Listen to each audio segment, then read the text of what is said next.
Hi, welcome back to another episode of Spit or Swallow with your favorite host, Hausa Chocolate. Today is a very special day, as per usual. And with me, I have a very special guest, somebody that I love so much, a cutie, a writer, activist, award winner. I saw you were on the wasn't it Oscar? What was that Or thing? well, I'm on the jury now to vote for the Golden Globes, For so I get to vote for Imagine. the Golden Globes next We year. have a big ass It's kind of celebrity in the studio. cool. Thank Please, you. everybody black, everybody black. But yeah, we're rooting for everybody black, We're rooting for everybody not the black. Europeans. So Um, yes, we have Tayo Bero in the studio. Thank you for having me. Thanks for being here. Today we're talking about safety. Every single time I'm talking about sex, I say, "Oh, do what you want as long as there's safety and consent, safety and consent, safety and consent." What exactly is this safety?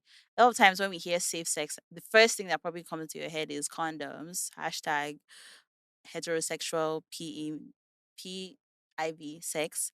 But we're talking about physical safety, emotional safety, mental, psychological safety. Taya, when you think safety and sex, what comes to mind? I think I have like the first image that you just mentioned, which is like physical safety. So like condoms or like whatever kind of protection you need for Mm-hmm. whatever your configuration is. Mm-hmm. But also I think the bigger thing when you move beyond that for me is like emotional safety, psychological safety, Yeah. like being in an environment or a sexual environment where you feel safe and Yeah. like your position, you don't feel threatened in any kind of way. There's Yeah. honesty. I think transparency is such a big part of like Mm-hmm. emotional and psychological safety, Mm-hmm. which I'm sure we'll talk more about. But for me, Yeah. like these days, I think a lot more about like the kind of headspace that people are in when When they're they're having sex. partaking, yeah, when they're having sex or Mm-hmm. partaking in any kind of Sexual sexual activity. activity. Yeah. Yeah. Yeah.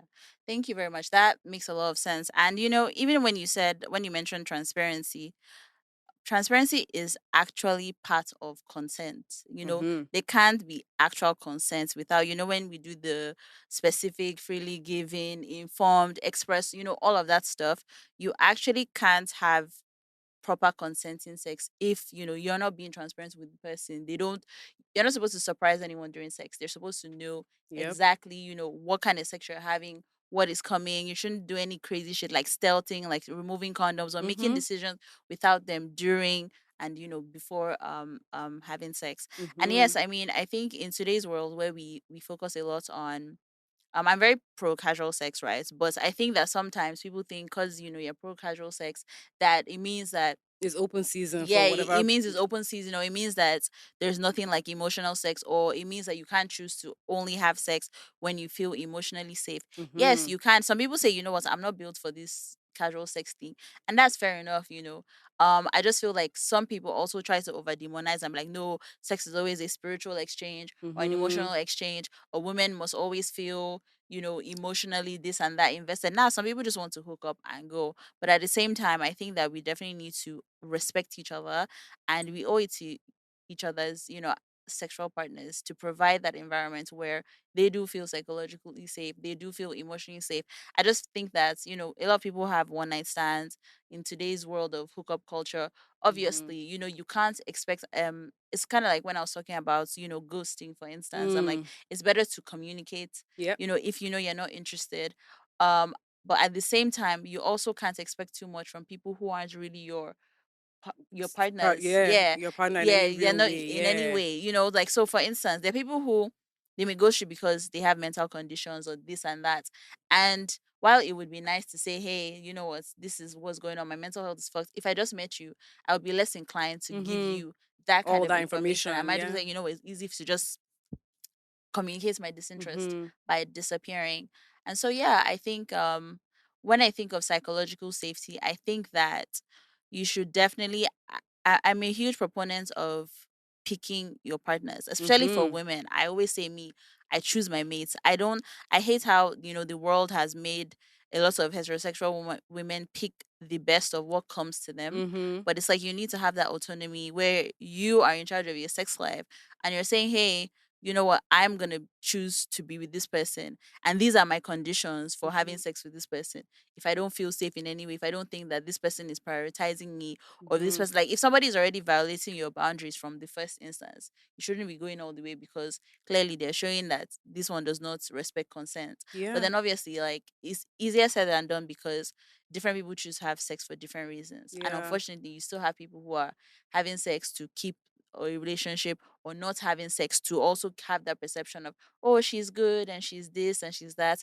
And when you now put all these conditions on sex, I feel like you start to lose your agency, and you start to lose Mm-hmm. your choice in terms of the kind of sex you're having and how you feel in those spaces when you're not even prioritized. Yeah. And I think too, like when you say that, it also makes me think about like power dynamics within sexual relationships. And like Mhm. I'm speaking specifically about like hetero relationships, but other kinds of like, like gender dynamics Dynamics. within sexual relationships. But like is also, I think we also need to take it a step further in terms of like, yes, we can ask people to have all the agency in the world, but we Mm-hmm. also know that like women are taught and socialized to Mm-hmm. think about sex and In their a role specific and the way. hierarchy Mm-hmm. of sex in a very specific way. And I Yeah. think it's also up to men to create an environment that is psychologically safe. So that's Mm-hmm. also the perspective I tend to think about this conversation from a lot these Yeah. days. So it's one thing to tell people like, okay, well, if you don't want this, or if something is happening and you don't like it, then you have to speak up. Speak up. But what kind of environments have you created as a person with Mm-hmm. potentially more power in that dynamic? Mm-hmm. So, for example, if Mm-hmm. it's male, female, Yeah. as the guy in that like sexual Certain. Mm-hmm. setting, Mm-hmm. what kinds of like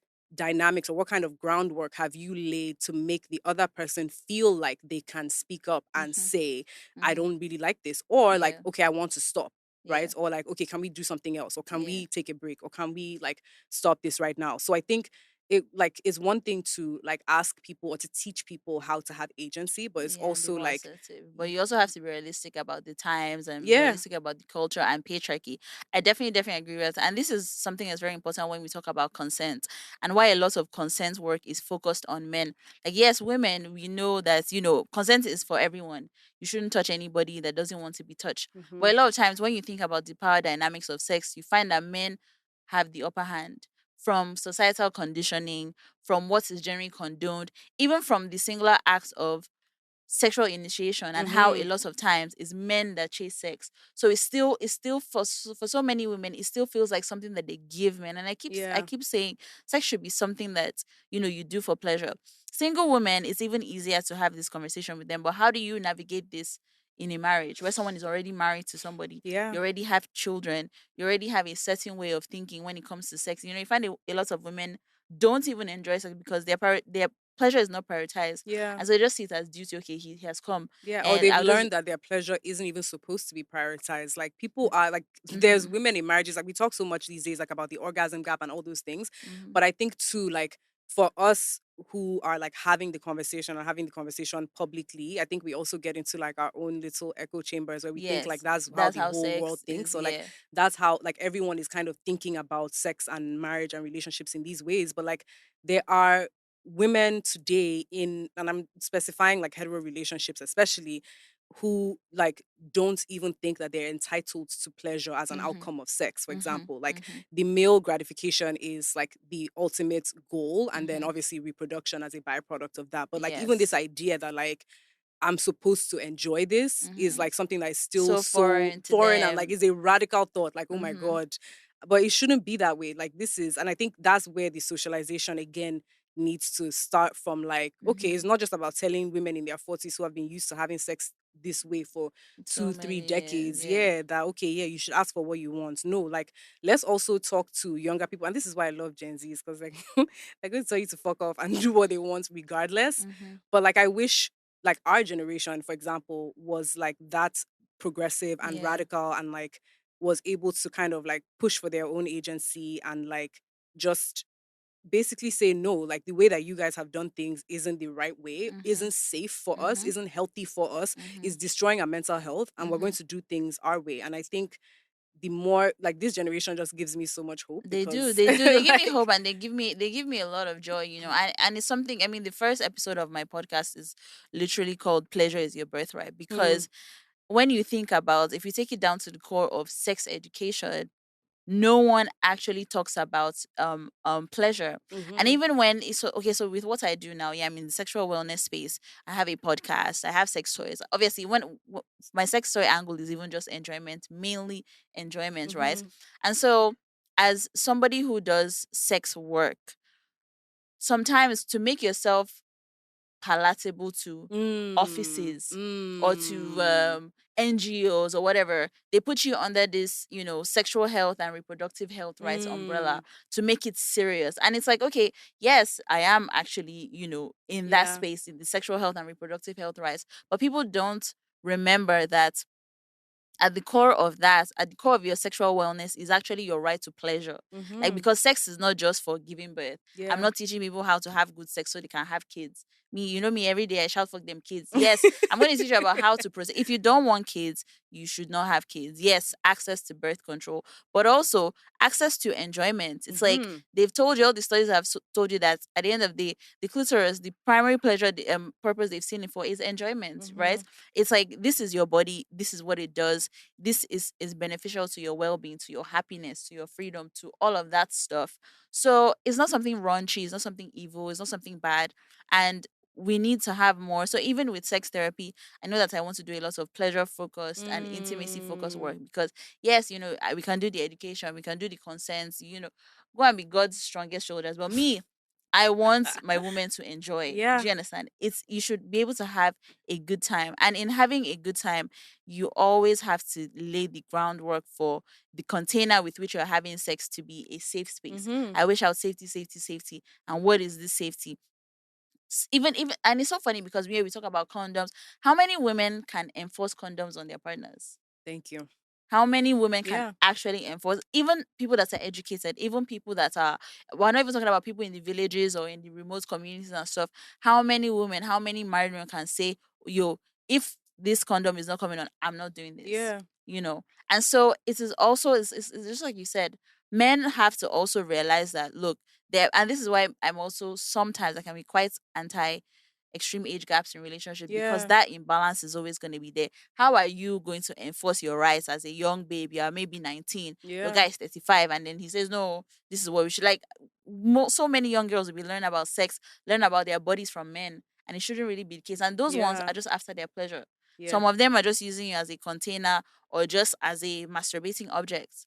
And so then you even have, instances where, because people are not open to talking about sex, casually and stuff, you can't even say, oh, I don't like this, or oh, I don't like Mhm. this. Can we try this? You just think, as long as some people tie that, oh, I'm good at sex because he's busting a nut. Not Right. I'm good at sex because damn, I could chase my own orgasm faster than he could. And that's the part for me, like, I think that, like, drives me crazy is, like, even just like our foundational sense of like what counts as good sex is so warped and twisted and broken that a Mm-hmm. lot of women go into like sexual spaces not even knowing what they're supposed to be looking for, like not Mm-hmm. even knowing that you're supposed to be chasing an orgasm or Mm-hmm. chasing your own orgasm, Mm-hmm. Or right? even knowing what an Or orgasm knowing what an is, or orgasm what it is, or what it's feels supposed to like. feel like, or Mm-hmm. how you can have an orgasm, or that like there is like also the orgasm isn't the like be all and end Goal all of of the sex sex. act Yes, in you the should way that enjoy the entire the process. entire process And like, it's exactly. okay if you don't like penetration, because most women don't even like penetration. Like, Yeah. it's actually sad and it's actually wild. But I think that, that's why it's important to have these conversations, because still and still, even when you hear about like preaching, and not you being a white toenails babe, but preaching. Her. Sorry, I'm anti white toenails. What color are your toenails right now? Black. If they're not black, they're red or nude. I literally only do those three colors. But anyway, back to That what we're doesn't mean I'm saying. having vanilla sex, so just because my toes are white, I guys. mean, Disclaimer. not you appealing to the male gaze, but okay. So Excuse niggas me. do be liking the white toenails. But yeah, you have what was I saying? I feel like I lost my train of thoughts. So you have a lot of women who don't.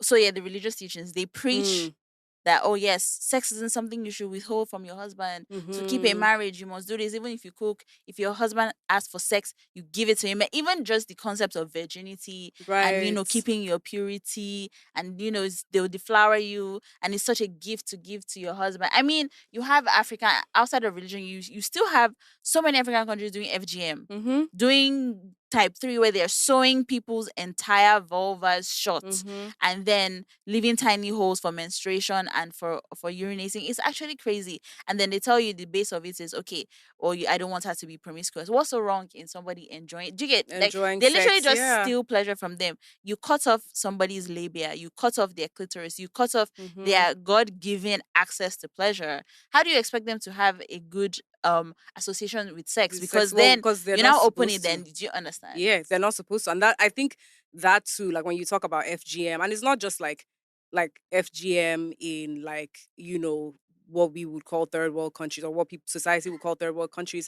It's also like the gynecological space in the Western world, and like Mm-hmm. how how women's bodies were treated up Mm-hmm. until a very recent point in history, right? Mm-hmm. And like how you still, people can still get the like husband, I think it's called like the husband stitch, like after you have a baby, A and they like baby, sew yes, you up a sew little you bit up. so that Mm-hmm. you can be tight Yeah, again. And I for think, your husband, yeah, everything for is everything still is for done your for husband. men, and it's Exactly. And I ridiculous. think it's all like, all of that is on that spectrum of like, not like, now we're going outside of like sex, but Mm-hmm. into like power and power dynamics, and the Mm-hmm. ways that sex is used as a tool to reinforce the commodification of women's bodies. Mm-hmm. So at the end of the day, is not necessarily just like, it goes both ways. So the sex is good for men, but it's also like It needs being to be these under their regressive control. things. Mm-hmm. Yes, these regressive like acts and cultures and things that we've done throughout history are also a way to reinforce the And idea that perpetuate like that, yeah. women do exist in a lower class than men, and Mm-hmm. women's bodies are do exist Like for it's male still pleasure. so much responsibility on you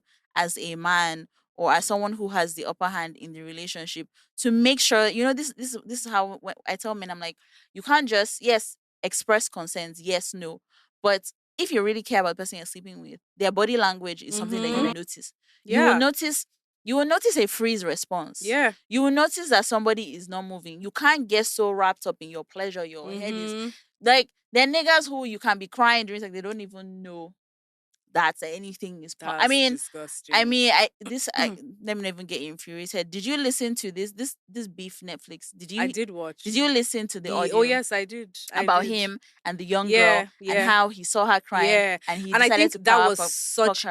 I think like that to me was such a good, like a perfect example of like this thing I always talk about, like how the ways in which like in a lot of cases like rape isn't violence, Violent sex is is not. sexualized violence. Like the Mm-hmm. act of violence and domination and subjugation Mm-hmm. is the Yes. point, and then the sex is the vehicle. So when you listen to like this, so we're talking about Beef, the TV show on Netflix, and then one of the actors on it was like a podcast clip resurfaced where he's talking about like two times There actually, were like two two. different So, women so that in he fact, the assaulted. first, yeah, the first one I heard was a classic example of coercion.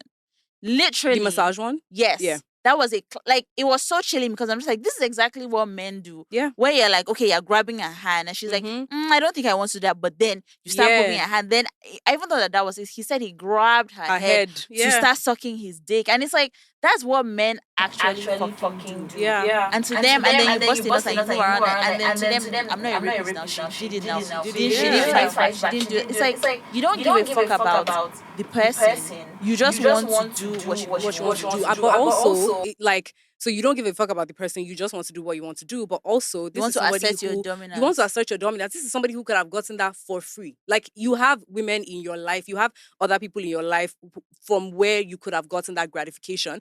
But at the end of the day, it wasn't about the sex act. It was You about just being able want to to, yeah, force a woman in a vulnerable position position, to do do what something she against her wants. will. That was what was exciting to him. And Yeah. I think I think like we need to think more about the ways that like rape or like sexual assault of any kind like isn't just about the sexual act as the end goal. It's also about the violence that gets embedded in that. Because again, Yeah. people say this all the time, like about actors who like rape women, or like famous people or athletes who do things, and they're like, these, oh, they can get bitches now, like they can get bitches anywhere. Yeah, they can, but that's not the point. Like, the bitches aren't the point. The violence is the point, and the Is the subjugation is the point. point. And I like remember, you, yeah, yeah. even something similar to, was that actor, what's his name? Ansar something Oh, something. Aziz Ansari. Aziz Ansari with the babe and the coercion. Yeah. And it's like, as a woman, when you're reading these things, you can relate to that experience of being in a space where you're not comfortable. Yeah. And you're just like, okay, what's he gonna do? What's he Yeah. not What gonna happens do? now? Do you Yeah. understand? Yep. And like, people don't understand that people have different types of traumatic responses to Yeah. violence. It's not every time somebody is going to fight. As a woman as well, there's so many times when you're thinking, okay, if I fight back, this person is actually going to is going to injure me. You're afraid Yeah. for your life. Sometimes you're just in shock. What am I going to do? You're just Yeah. there like, okay, no. And people also get flooding. Flooding is same thing too, where it's like, first of all, you can actually be flooded back to a traumatic experience where that's Hmm. happened to you, or you just get a rush of emotion and you're just like, you're like a robot. You're just moving because Yeah. your body's like, okay, I'm in danger. I'm in danger. Hmm. I'm in danger. I remember seeing this thread of one guy saying, I think it was like two tweets, like a couple of days ago, where he said, um, some guy was like, oh, he should help. He wants to check the time on his phone. And as he came, he showed him his phone or something. And the guy grabbed his dick and then ran away. And he said he just stood there Oh. like for 10 minutes. He was just standing there like he didn't even know. He was just like, because he came out of his house and he never for 1 second thought anybody would assault him. Yeah. And then he now felt like, oh, like he can only imagine what women go through. And that shit, I sympathize with him. With I him. understand. But Yeah. it really, really pisses me off because this is how they always say how men cannot. I don't understand how men don't have that empathy. Like, must something happen Happened to to you? you. Yeah. Or must you localize an experience or put some connection? Or imagine if she was your sister, your daughter, your brother, Yeah. your this is like, nah, why can't you just think of this person as a human being, or you think of you as an extension to yourself? Would you want these things done to Done you? to you. Would you Yeah. want to be crying? Snot, this that fucking guy said snot bubbles were coming And out of the girl's nose. he loved telling that And story. yeah, Like, he loved it. Like, this girl is like 13 or 15. You're like, oh, she was so tight, she was so this. Yeah, cracking jokes. And he was even saying that, oh, this story can ruin my career. But you just have to get it out there because you want to yeah. tell people that, yes, or more, I dominated one Mm-hmm. small girl. Like, and it's so fucking crazy because it's what you said. We can always make all this conversation and say, oh, women. And I still believe that women should be more assertive. Mm-hmm. You should speak, you should say no. You should be able to release somebody if they're not going. If somebody violates your boundaries, that should be the end of it, Yeah. right? But at the same time, they still, because of the power imbalance, men also still have to take that responsibility of what kind of container am I creating for this person. Mm-hmm. And it's same way we even talk about like situationships and stuff. Yeah. That is like the biggest fuckery of them all because people now feel like, oh, just because we're not dating or we're not doing an emotional thing, it means I can't treat you decently. I Yeah. can't treat you like a human being. But and it's that thing of like how, again, like I get it when like certain women are like, they take this like radical stance around like sex or the kind of sex they're going to have, or like the Hmm. way that they're going to live their sexual lives. Because And when say you stuff hear like, I'm things not like going to this, kneel I'm not, down, I'm not going to yeah, suck dick, I'm not because going you to hear things be. like this and you're like, why would I even want to be a part of this kind of like Hmm. dynamic Of as it course. exists? Like, why would I want to put Because it's myself in already a fucked from situation? the Yeah, beginning. you're Hmm. fucked from the beginning. Like, you have very little chance. Like, unless, again, like you said at the beginning, choosing your mates and being intentional about, and that's About something I it. always encourage women to do. Like, Yes. go out and find these niggas. Like, oh God, I was the kind of person who before I was like, I'd rather chew my jeans raw than move Now to a move to a guy. guy. But see, I'm not gonna lie, the first time I did it, it worked, thankfully. But I feel Because like these we niggas are more easy, people, first of all. These niggas, yeah, it's like, not even that hard. Like, it's because even not when I that was hard. younger, I used to be more a strategic positioning and stuff. Mm-hmm. But like now, me, I always call myself a sniper. If I see it, I want it, I'm gonna get Mm-hmm. it. Yeah. And it's so much easier because it's like, yeah, I chose. And even if I like it when it's like, okay, me, I was the one that carried my hand to meet this one, and then he now showed me Pepe. I'm like, yes, I was the one that went to Yeah. look for it. Not that I pitied you. I said, okay, Kiniko. Then you now show me shaking on top. You're mad. No, it's No, that fuck out pity of fuck here. that can actually Fuck out of here. break your I heart, will never because now me pity fuck. fuck up. Like, Ah, why did no. that? Like, why I will am I never pity fuck here? anybody. God forbid. No. Mm-mm. But I also think like, when you think about too, like how women choose partners, and like Yeah. also, but how, like, how women like choose partners based on like their understanding of the sexual dynamic, Yeah. because like we've had all these experiences to kind of like build up our arsenal of, or our toolkit of like how to choose a person, but also Mm-hmm. how to respond in certain situations. Yeah.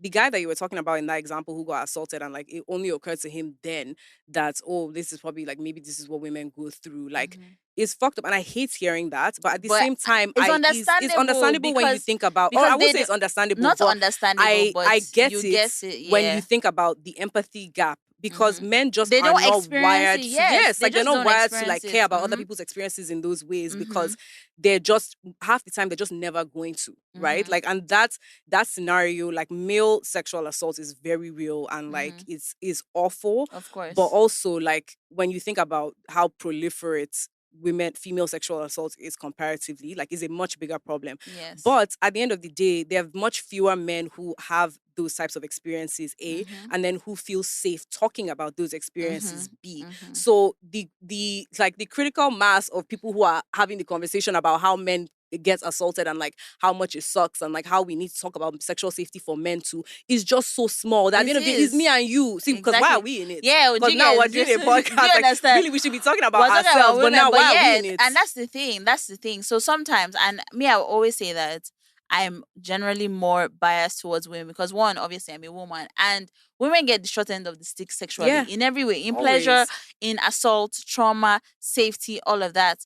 I'm not discounting what men go through, and I speak out against it as well. The same way when I talk about consent is for everybody. I'm not just even that Mm-hmm. thing where women, there was a time when they'll ask these questions about, oh, as a woman, if you ask your man for sex and he says no, what does it mean? And the woman be like, what does it mean? No, he must do it. Da da Ah, da da is da that da. no means And it's no? like no means no for Yeah. everyone. It's like you cannot and that still comes down to that lack of agency and not being able to communicate sexually, because I always talk about sexual initiation. Up Hmm. till now, men still initiate more times than women. And even when women want to initiate, they'll still be using formats. They'll be using, Mm-hmm. oh, you be rubbing on him, you be moving, it's like open your mouth and be Yeah. like, dude, I'm horny, I want this, I want that, or text, come and do Mm-hmm. this. But you're still waiting. Some of them, it's not just even shyness, it's that whole needing to feel desired, or then Yeah. you want that validation of, oh, he chased me for so long. And it's like Yeah. we need to undo all of those attitudes towards sex. Like sex itself, there's just so much politics and Mm-hmm. Mm-hmm. just so much noise around it that it's like people are thinking about so many factors and so many So things. many Okay, where, things. how long? Yeah. Then that's idiots at one point. They're like, oh, a 90-day rule. After 90 days, then maybe he really. Do you get? It's like Yeah.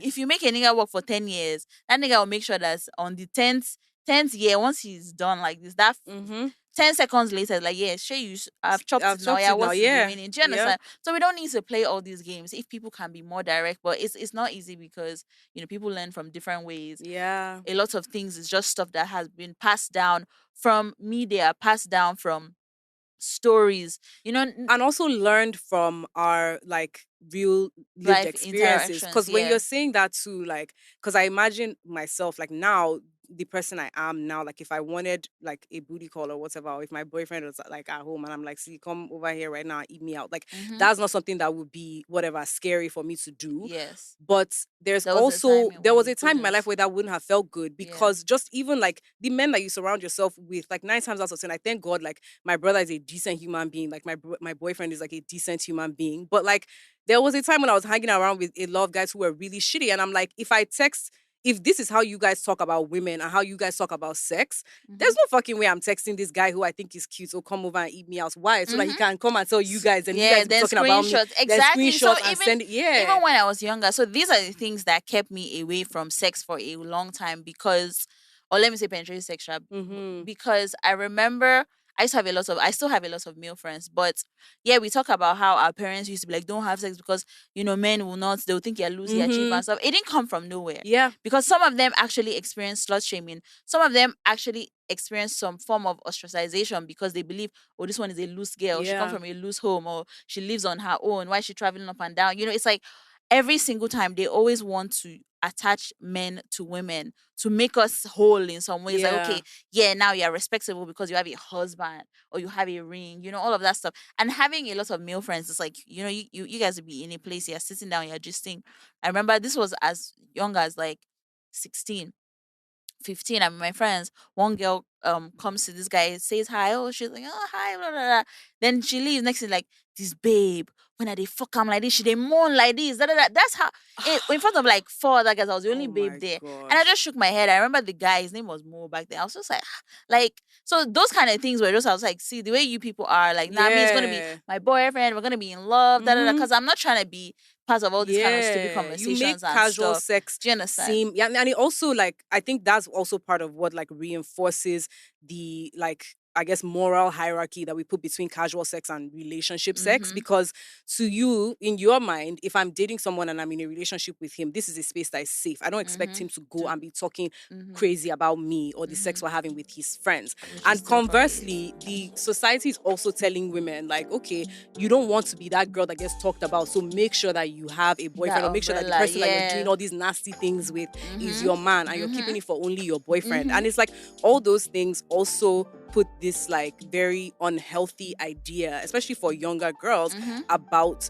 like the Sex. value of casual sex. Mm-hmm. Because like casual sex is great to have, but like Yes. people, the way that we've stigmatized it and like moralized it, and then put Mm-hmm. that hierarchy of like, okay, only keep your nasty stuff for your Yeah, for your husband. husband. It's like that's why you even have people who will only do, it's only when they're doing marriage counseling or whatever, then they want to talk about sex. Like, Yeah. nah. Like, I believe that if you're going to be doing anything married, you should have been doing this. Let's not sound as if I'm saying everybody going to be having premarital sex, but Please, this is everybody just, gonna be having premarital sex. No, that's me. I I'm think screaming. everybody should. No, it's true, and I also don't think like. And let me say this, UNICEF, if you're listening, I feel like it should be illegal for anybody to get married, especially women, before they're 25. And I think everybody should have sex with somebody before they settle down for the rest of their lives. Thank you. That's my speech. Amen.